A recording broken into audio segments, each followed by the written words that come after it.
Hey guys, Chauncey Phillips here, with September 17th DVD update, where I talk about all the DVDs and Blu-rays I've gotten over the last 2 weeks or so. Like I said, guys, enjoy these update videos. Definitely give this video a thumbs up. Leave me comments below when you guys thought of the titles I checked out this update, any titles coming up which you guys like me to review for future updates, and some of the things you guys have picked up recently. Now, the first one I got from Shout Factory's brand new line, Shout Select. And these are two movies that are my absolute favorite movies. If there's like my list of like the top 10 movies, both of these movies would be tied on this list. Because I can't say for sure between them which ones I like better. Because I always kind of go in between. Sometimes I like Excellent Adventure, sometimes I like Bogus Journey more, but to be honest, I like them both the same.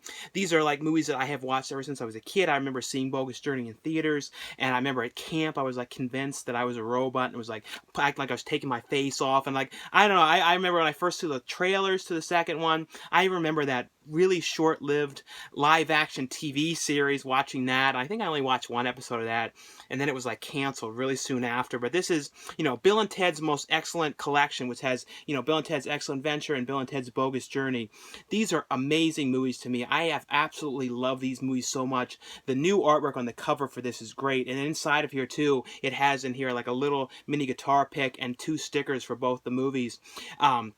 And basically, if you guys don't know the movies, it's basically Bill and Ted are these two characters. In the first movie, they're in danger of flunking out of school, of their class, because they need to turn in their history report. And then Rufus from the future comes in a phone booth time machine to help them, put together a report. And they basically take their time machine and go to places back in time and pick up, historical figures to take them back to, to kind of display them and have them kind of talk for their report.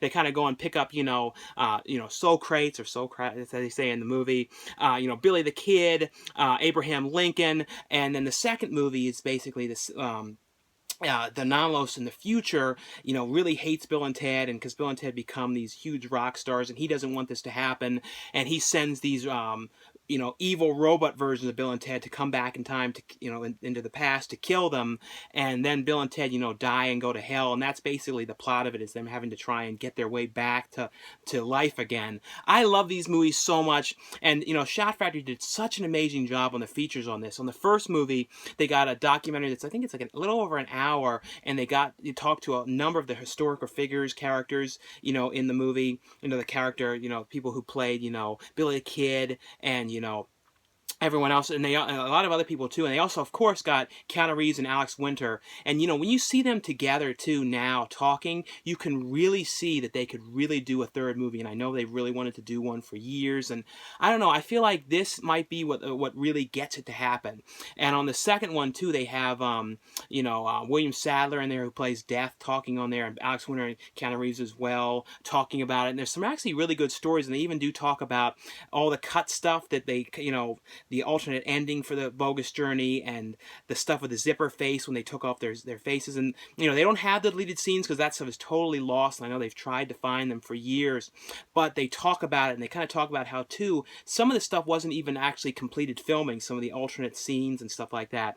But these are ones, though, if you guys are a fan of these movies, these are totally highly recommended. One of my favorite releases in a really long time, and really great documentaries on here on both of these movies. The next one is one I had never seen before. This is from Scream Factory, and it's called Lady in White. It's basically about this kid. It's kind of like something bad had happened at this school that this kid goes to, and it kind of has like a checkered past kind of to this. And the one night, the kid ends up basically sneaking into the school because these friends of his kind of dare him. They're kind of sort of messing around with him. They kind of dare him to go into this school. He goes in there, and they lock him in this closet at night. And when he's locked in there, he starts to see like this guy, this young girl in there, and this guy who's like strangling this girl and killing her. And when he's in there, though, because like around the town there's been all these like unsolved mysteries of these kids getting killed and stuff like that, and they end up discovering this kid in there, and he kind of tells about what had happened. And the janitor who's like living at the school, they kind of go and blame him for this, and this kid is like, this is not who it was. He saw this one guy and he saw this girl, and they don't know what he's talking about, but they basically blame this janitor for it. But the kid is like convinced though that it was somebody else, and he kind of wants to try and prove that it figure out exactly who this girl was and exactly what had happened in this school. And there's some really insane sequences too of like of kind of like people, the kid kind of having these dream kind of out of body things, almost like with Flatliners, like when he was like dying almost, and he's kind of doing these weird shots and stuff of him kind of like floating through the skies, and really like cool stuff. This is a really interesting movie.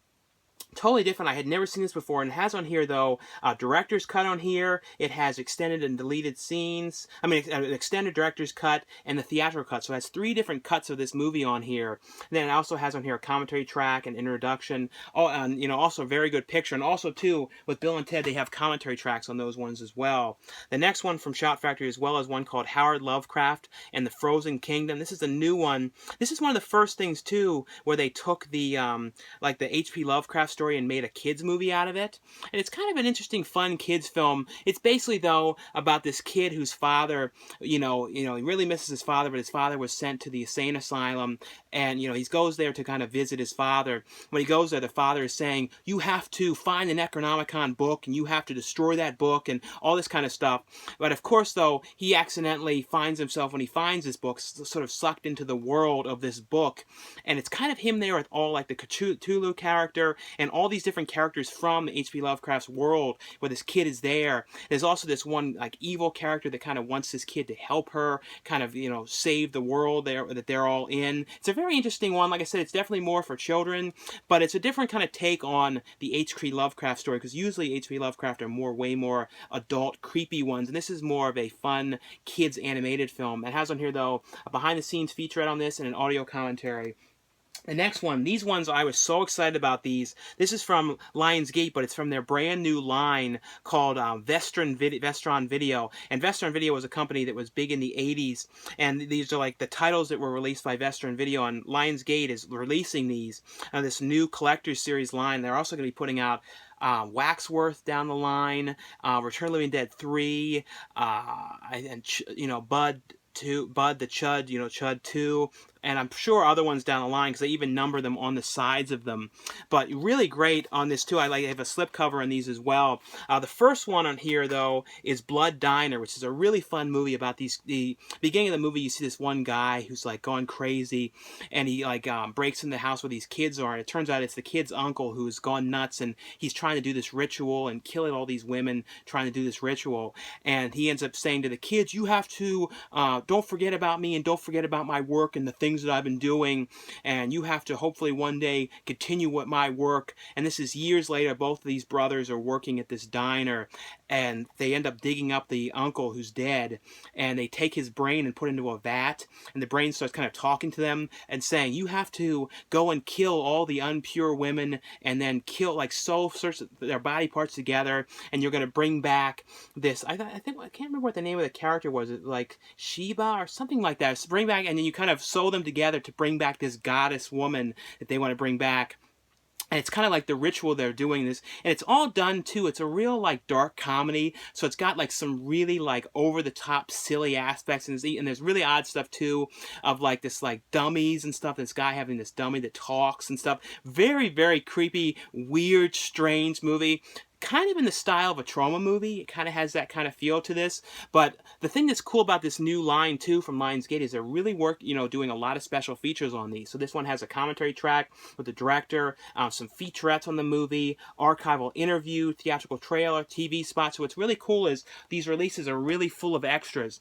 And this one was one I was so excited about. And this one, too, has been released, you know, on DVD in the past, but they never actually were able to, because like the actual film print of this movie was like tied up in rights issues. So like the old DVD that came out years ago was taken from a VHS. So it was like just like a VHS put on a DVD and full screen. But now they finally have the negative, and it looks amazing. They did such a good job on cleaning this one up. And this is a movie too that was a really dark film, you know what I mean? So on the VHS it was really hard to see and it just didn't look great. Now it looks amazing. This movie is Chopping Mall, also known as Killbots. You know me, I always love movies in malls. This was filmed in the Sherman Oaks Galleria, and a great movie about basically the mall has kind of having like a new security system put in. It's these robots. They kind of go there and they shoot these kind of things that kind of stun criminals that they come there. They kind of like electrocute them and take them down. But the one night, basically the robots end up malfunctioning, and it's a group of these friends who work at the mall, and they're kind of all there hanging out and spending the night in the mall in the furniture shop where the two of the guys work, and the two girls who come over there and hang around with them as well. And they basically find themselves trapped in this mall because the robots kind of come after them and start to kind of like shooting at them and kind of trying to kill them because these robots have kind of gone nuts. It's kind of like them all in this mall trying to figure out how they're going to stop these robots and how they're going to survive the night. But you know, it's such a great movie, and has on here a commentary track with Wynorski, the director, and Kelli Maroney. It has on here, I think it was like an hour long of new interviews, and they got tons of the cast members back talking about the experience of making this movie. They have a thing on here with the editor talking about cutting this film, you know, how they were, you know, when editing the film, scoring, a thing here with the composer, and they even have an isolated music track on here. This movie has great music. Love this 80s synth in this. But this line, though, definitely support this line because I really can't wait to see all the other releases from this, and they're doing such a great job. And like I said too, they're really putting tons of effort into actually putting lots of features on these, which is really cool. The next one from Lionsgate as well is Power Rangers Dino Charge, and this is from the 4th volume of this season. It's called Rise. This one has the Spooktacular Halloween edition. This is the latest Power Rangers one. I hadn't actually seen any of these ones until now. I saw pretty much all of the last season, and this newest one is actually pretty cool, and it deals basically about like these crystals that came from the past and kind of like hold the spirits of kind of like dinosaurs, and the Power Rangers like kind of use crystals. They were kind of reminding me of almost like the crystals in like Land of the Lost, like the 90s one, and like they kind of take out the crystals and then they kind of transform into the Power Rangers through like the dinosaurs. It's like a fun show. Like it's always cool too to watch these ones, and they kind of, even though they're newer, they still have that old classic vibe that the original ones did. That I used to watch as a kid, the original Mighty Morphin Power Rangers. This one has a fun Halloween episode too about them trying to the bad characters, they're like these dinosaur characters, trying to clone one of the Power Rangers and kind of pretend to be them to kind of get the secrets and steal the crystals. But if you guys are a fan of this show, as on here too, the greatest and with the most is Halloween special on here. But a fun series though. The next one, which is cool, this one is now out. I think this was originally only available in that box set. This one has Little House on the Prairie, the Legacy Movie Collection. And you know me, I always a fan of this show, and I really only started watching them when they started coming out to DVD and Blu-ray. And like I kind of had seen clips here and there on TV, but it's basically though about this family that lives in this really small town, you know, the Ingalls, in this middle of kind of like small country area. And this is the Legacy Movie Collection, which basically these came after the show was finished, after the final season. These are like 3 different movies that they have. They kind of wrap up the series, and they really do finish off the series with these.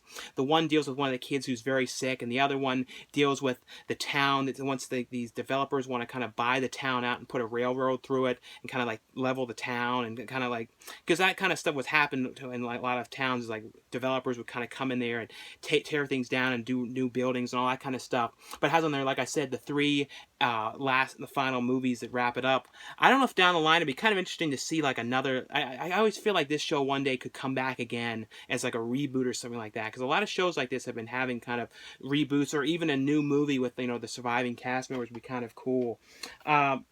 The next one is one I saw in theaters and really liked this. And you know me, I'm always really freaked out by shark films. And this one was actually really different and a really creepy concept. And this is, you know, Blake Lively in The Shallows, and really cool cover on this one that changes between her and then the, you know, on the surfboard, and then the shark with the blood in there. But this movie is basically though, Blake Lively's character goes to this middle of kind of nowhere surf spot that where somewhere who her mother who recently passed away had gone. And she kind of always wanted to go to this spot because she has this picture of her mother there and really wanted to find this place. And she ends up tracking this place down, goes out there and to go surfing, and kind of like, and her dad's like, be careful out there, you know, just be, you know, make sure you let me know everything's going. And then she goes out there, and there's a couple other guys out there surfing, so she thinks it's okay, and they all kind of leave, and they're like, oh, you're going to come in with us? And she's like, oh, no, I'm just going to stay out here. Of course, though, she stays out there pretty much close to the shallow end.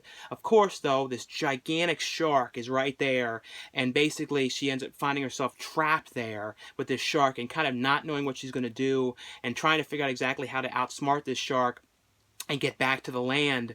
And because she, like, no one knows that she's out there, no one, and she can't even explain where this area is, because she tries to ask the locals, where exactly is this area? They aren't telling her anything. So it becomes this huge nightmare situation of her trying to figure out how she's going to, get past this shark and how she's going to live. But it has on here, though, deleted scenes, how to build a shark, shooting in the shallows, and a number of other featurettes as well. But really, really like this one a lot. I thought this was a really cool shark film. The next one is another one. I hadn't heard much about this one, and it stars the guy who was from, Suicide Squad. It's a movie called Edge of Winter, and I really like this one. This was actually, I like these kind of movies, and it's basically a movie about this guy who,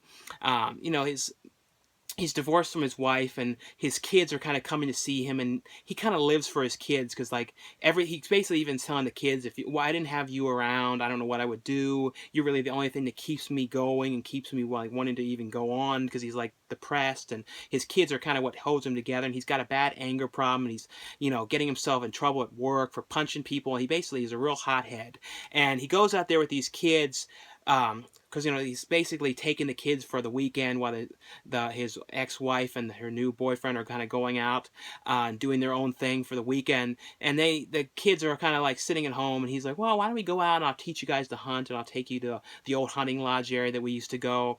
So he ends up going out there, and of course, though, things are going kind of weird. And he says to the one kid, because he gets drunk out there with him, oh, why don't you drive? And the kid drives, and the brothers are kind of fighting and messing around. And they end up crashing and basically find themselves stranded out there.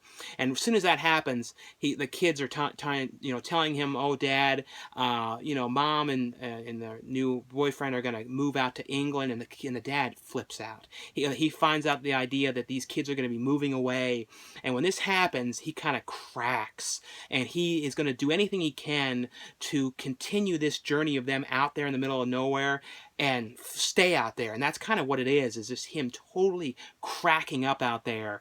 And this was really good. I really like this one. Really good character piece. Kind of reminded me a little bit of Frailty, a little bit, kind of that kind of feel to this. But definitely check this one out, guys. I like this one a lot. The other one is one I liked as well, called The Hunt for the Wilder People. This is from the director of that one, What We Do in the Shadows, I think. I'm pretty sure. And he did, I think, The Squid and the Whale. And this one has, Sam Neill, I was thinking from Jurassic Park in this. And it's basically about this kid who is kind of going around back and forth to adoption agencies, and he's kind of a bad kid. He's always messing around and causing trouble and stuff like that. So he kind of is bumped around to adoption area, new families, and no one really wants to keep him. And he ends up going and staying with Sam Neill's character and his wife. And he gets along really well with the Sam Neill's wife, and she really likes him. Of course, though, she ends up dying, and then the adoption agency is like, oh, well, you can't stay with him. You have to go and be in a family where it's a mother and a father, and he can't take care of you. But they kind of start to like each other, and the kid ends up basically running away into the middle of the bush in the middle of nowhere, and Sam Neill kind of goes after him to find him. And the adoption agency, it becomes this huge to-do about the adoption agency, all these people trying to look for this kid, and there's like a kind of a confusion, and they think that he was kidnapped by this father and taken out, adopted father, and taken out in the middle of nowhere against his will. And it becomes all this confusion, and it's kind of them out there, this kid who really doesn't know anything about the wilderness and stuff out there, and kind of trying to get along with his stepfather. I don't know, I really thought this was a fun movie. Really good music in this one as well. But it has on here, though, a commentary track with the director and Sam Neill, and a behind the scenes and a bloopers reel. And this one also has a certified fresh one, but I like this one a lot. The next one from Disney, and this is the new edition. This was out a while ago, and then it went out of print, in the vault. And this is, Disney's Beauty and the Beast. This has on here 3 versions of the film. It has the theatrical version, the special edition, and the sing-along version of this one. This is from the new, Walt Disney Signature Collection one. This is one, I had not watched this movie in so many years. I remember seeing this one in theaters, and I really like this one, but I had not seen this one, and I don't know. It had been like 15 plus years. It had been a really long time since I'd seen this one. I think I had heard some of the songs and stuff, but not the actual movie. This is basically though about this prince, this king, who turns away this one woman at his castle because she's like not the prettiest woman, and she basically turns out though that he like judged the book by the cover, and this woman was actually this real beautiful woman that was kind of disguised as this uglier woman, and he's like she basically puts a spell on him to turn him into this beast, and the only way that he can turn back into not being the beast is if he can find someone to love him for the way he looks and be as the beast character. Then the spell will be broken, and it has to happen before this flower, this rose, has all the petals fall off. But basically, Belle's character, her father, goes out and to take stuff out to the woods, ends up getting lost out there and taken in by the beast, and Belle has to go out there to try and find him, and she finds the father there, and she basically says she'll take his place. And it's kind of her trapped out there with the beast, and it's kind of like the relationship that kind of happens between them out there. Like I said, I had not watched this in so long on here. It has on here 25 years of musical inspiration, recording sessions, and a number of other features on this one as well. But a cool brand new release, and it has on here the Blu-ray, the DVD, and the digital HD version of this. The next one, I always drop everything. The next one from Paramount is Teenage Mutant Ninja Turtles Out of the Shadows. This is the second Ninja Turtles movie. And this one, I like this one a lot more than I like the first one. I like the first one a lot, but this one I thought was way better. And I also like Tyler Perry a lot in this one. I thought he was really good in this as kind of like the nerdy scientist kind of bad guy in this. And this one is basically has the Bebop and Rocksteady characters in this. And it's kind of the Ninja Turtles trying to stop Shredder and them, because they're kind of doing like taking the Secret of the Ooze kind of stuff that was in the original second movie, and kind of creating these creatures, and basically creates the Bebop and Rocksteady characters. And it's kind of them out there trying to stop Shredder, because Shredder has escaped, and they thought he died and he didn't, and it's them all kind of going after him. I don't know. I really like these movies. I grew up watching the Ninja Turtles, cartoon. I remember seeing the original films in the theaters. I remember the second one was my favorite one, and this one was very much like the original second movie, and that's why I kind of like this. And I don't know, I like the characters that did Bebop and Rocksteady. I like them. I thought they actually did a really good job in this. But it has on here though the deleted scenes on here, some number of other featurettes on here, and something on here called Did You Catch That Turtle Egg? But really fun one on here. A lot of other editions of this one as well that have been released, exclusive to stores versions. The next one from Broad Green Pictures is Nicholas Refn's new film. He directed Drive, and he directed Only God Forgives. I really like his movies. He has a really cool look to his films, very much like a very Dario Argento kind of vibe, like Suspiria kind of look. With the lighting schemes, his lighting is amazing. Also the music as well that he uses, always uses really cool synth and old school type of music. This movie is called, with a new feel to this, is Neon Demon. And the cover on this one is great. This is actually one of the coolest covers I've seen on like a bigger release movie in a long time. They really, did a good job on this. And this is basically about Ellie Fanning, who is this girl who moves. She's only 16 years old and lying about her age, and moves out to Hollywood because she wants to be a model. And she goes out there, and it's kind of about the weirdness in the model industry that's going on. Some really inappropriate stuff, and the kind of sketchy, weird characters she comes across that are taking her picture, and the kind of things they make her do, and the kind of people she comes across, and she's staying out in this really crappy motel that's run by Keanu Reeves, and Keanu Reeves plays this ultra sleazy, terrible character guy in this that's he's so bad, and the stuff that he's doing in this hotel.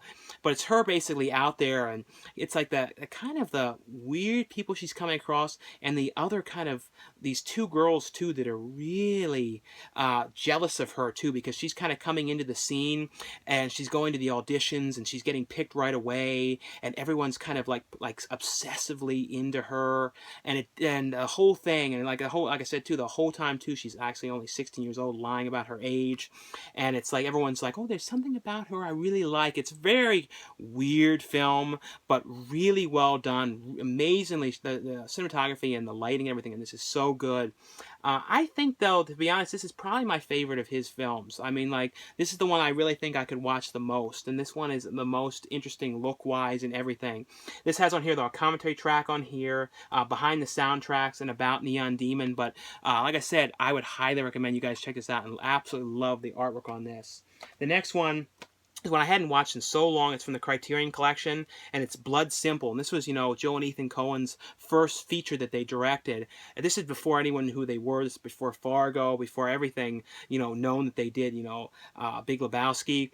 And this was a really pretty cool movie about this guy who owned this bar, and his wife is basically cheating on him with the guy who works for him at the bar. And he ends up hiring, a private detective played by E. Emmett Walsh to kind of follow him around and trail them, and of course he just figures out who it was and that they're doing this.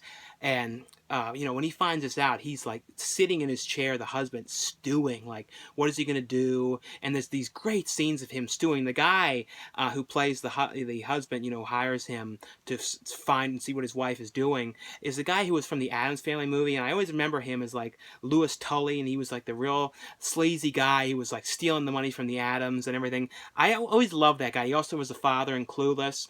And it's basically, though, him kind of figuring out, like, that he's going to kill him, but he doesn't want to do it. So he wants to hire E. Emmett Walsh's character kind of to kill both of them and take the picture to prove that he did it and bury the bodies and get rid of them and everything. Of course, though, it doesn't really go as planned, and it becomes a huge to-do, and there's, like, the end of this movie is amazing, too, like, just the way it goes. And I think this is probably E. Emmett Walsh's, and I may be saying his name wrong, sometimes I mess it up the way I said it, Emmett Walsh. I think this is probably his absolute greatest film role, because a lot of times he's in movies more for like really small character parts and stuff like this. He really has a really cool role in this and does it so good.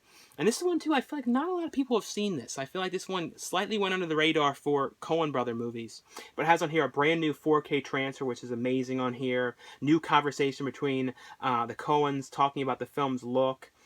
New conversation with the author, and some new interviews as well on here, but a great new Criterion release on this one, and the picture on this is amazing.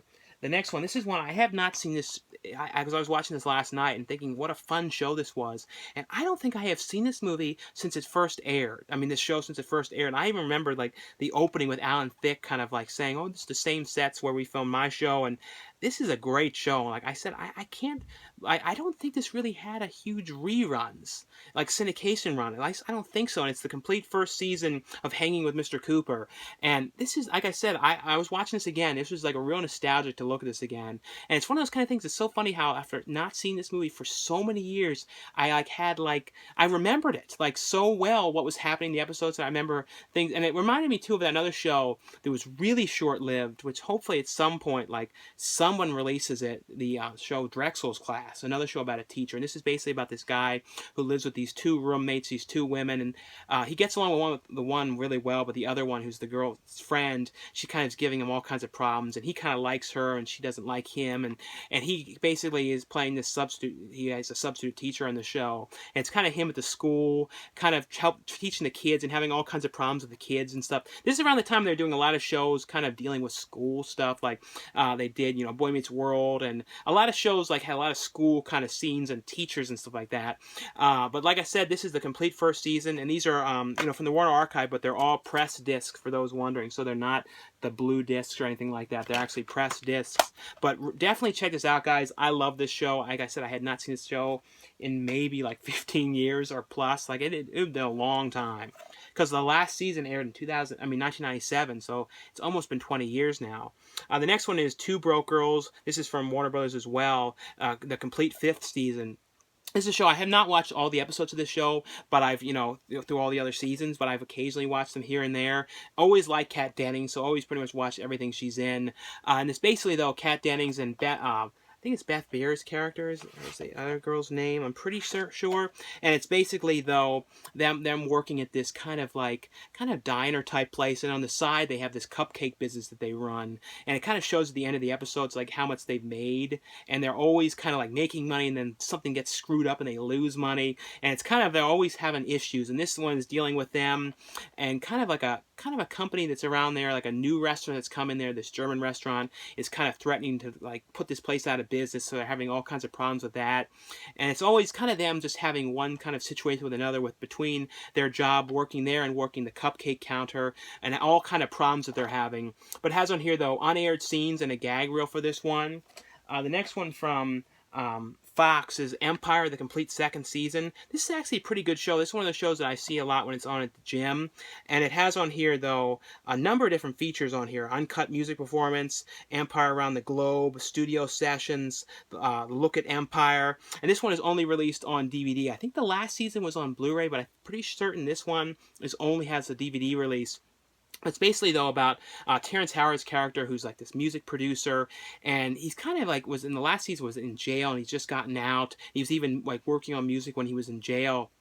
It's kind of like him and his family having all kinds of problems in the music industry, between like people who are jealous and people who are kind of backstabbing, and like attempted murders on them. There's been all kinds of stuff like that have happened in the show. You know, one thing happens to the son. There's all kinds of problems that are happening. It's kind of them all in this life in this music industry, and there's a lot of bad stuff that they're doing too, and like people are getting killed, and they're covering things up, and there's all kinds of stuff that it's all kind of stuff that's going on in the music industry. But like I said, I like this show. I have not seen all of them, but I've seen pretty much all of this season at the gym, though, because it's usually on when I'm there. And the next one from Umbrella Entertainment, this is a Australian release, but this is, keep in mind, this is region free, so you can watch this on any player in the US, anywhere. So if, you know, don't worry. Like sometimes I say region free, people think, oh, I need to have a region free player. No. There's any player, any US player, any Australian player, any DVD player, you can watch this.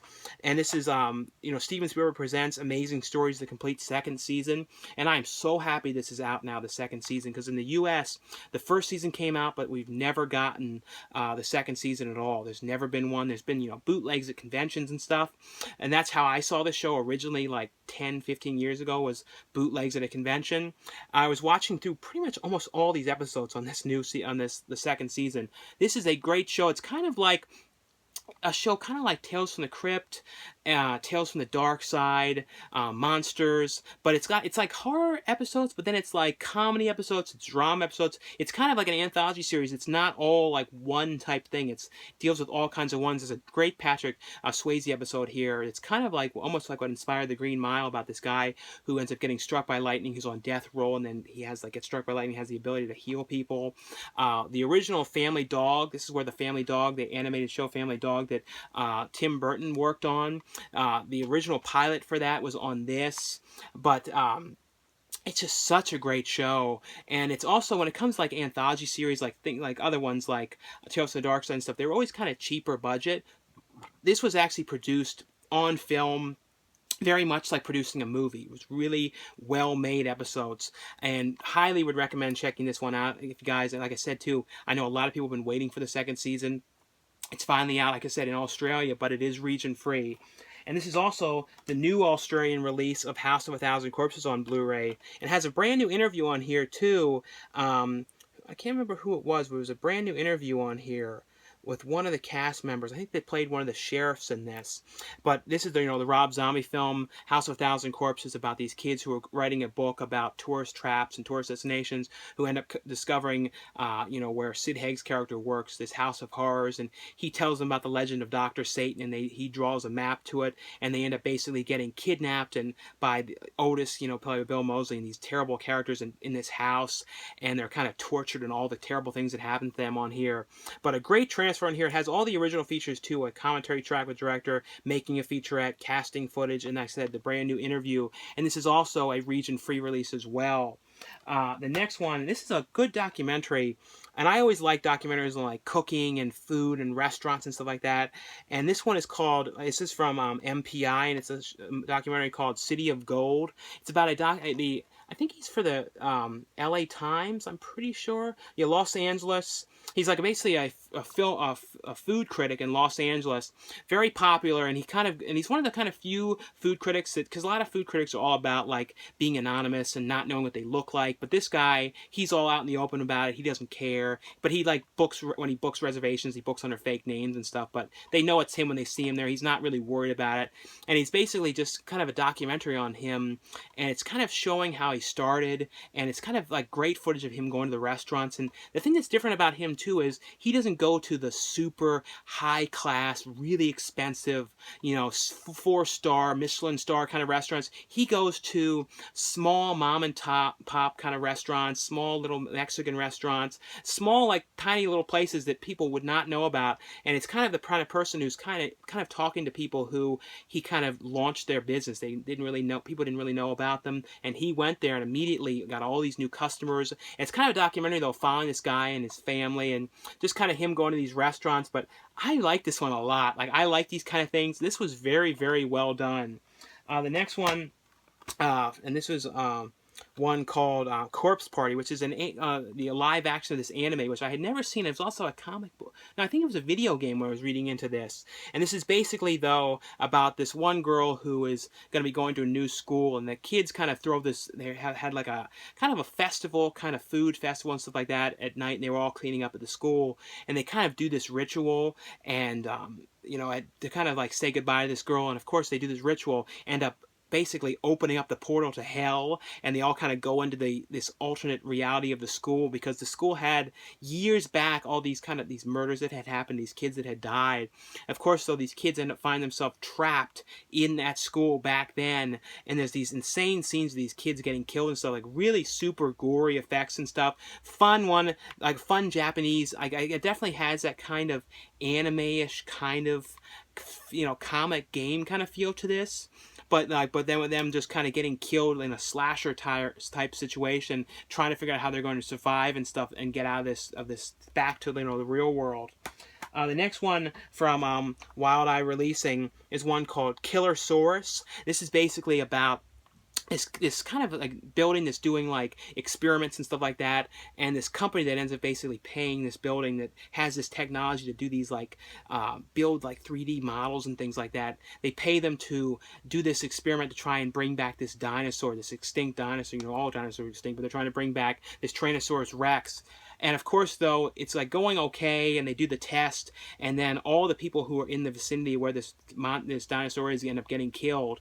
And of course, the company where, you know, this happened, you know, that gave all the money to this, is basically like, you're going to keep this experiment going, and we want to see results here. And okay, they all got killed, but we want you to show, you know, continue on with this experiment. We want to have this be a success. And the one who's running it doesn't really want to do this, and it's all this kind of bad stuff that's going on, and dealing with the experiments and people getting killed and stuff like that. But a fun kind of creature, dinosaur type one, and even deals with like characters getting crossed between humans and dinosaurs in this. The next one from this is from MVD, and this is called A House Is Not a Home, and this has Bill Cobbs in this one, you know, Richard Greco. And, you know, it's from 21 Jump Street, and like I said, his house is not a home. And at the beginning of the movie, you see Richard Greco, like, summoning this spirit, and kind of something has happened to him, and, like, you kind of don't know exactly what happened. You see this new family that's moving into this house. It looks like a very nice house. Of course, though, the second they get there, they see, like, too, when they're getting ready to move in this house, this one weird table that looks like a weird type of skin kind of fabric on the table, and the guy's looking at it going, what kind of fabric is that? That's really weird. And the one night when they move into this house, the guy cuts his hand on the table, and then it kind of like sucks the blood into the table, and the next morning he sees like blood kind of running through cracks of the table, and they're there, and you kind of see Richard Greco's character and weird kind of characters like standing over the kids and the people in the house, and they're not seeing them all, but like weird things start to kind of happen to them in the house, and it's kind of a creepy haunted house film of them kind of trapped in this house, trying to figure out exactly what they're going to do, why all this stuff is happening, and trying to figure out exactly why this is happening. But it has on here though a director, producer, and cast commentary track, behind the scenes footage, and interviews. And the last one here is from Level 33 Films. This is a Russian film called Queen of Spades, The Dark Rite. And it's about these kids who are kind of doing this kind of thing where that kind of like Candyman, where you go Candyman, looking at the mirror, but it's them. They say if you draw a door onto a mirror and you say this stuff, that you can kind of like bring out the spirit through opening through the door. Of course, the kids do this, and they end up actually letting out this spirit, and then the ones ends up getting killed, and it's kind of like dealing with them letting out this spirit, and then dealing with the consequences of letting the spirit out through the door, and then like the spirit is kind of coming through all these mirrors and stuff like that, so they're kind of having to try and figure out how they're going going to stop the spirit and send the spirit back and keep, stop from coming after all these kids and killing them. That's essentially what this one was, but a fun, different one. Actually, very, very well filmed movie too. And like I said, it's a pretty cool Russian film. Like I had not heard a whole lot about this one. But anyway, though, guys, like I said, this was Queen of Spades, The Dark Rite. Anyway, though, guys, that's all for this update video. Thanks again for watching, subscribing, and I'll see you guys later.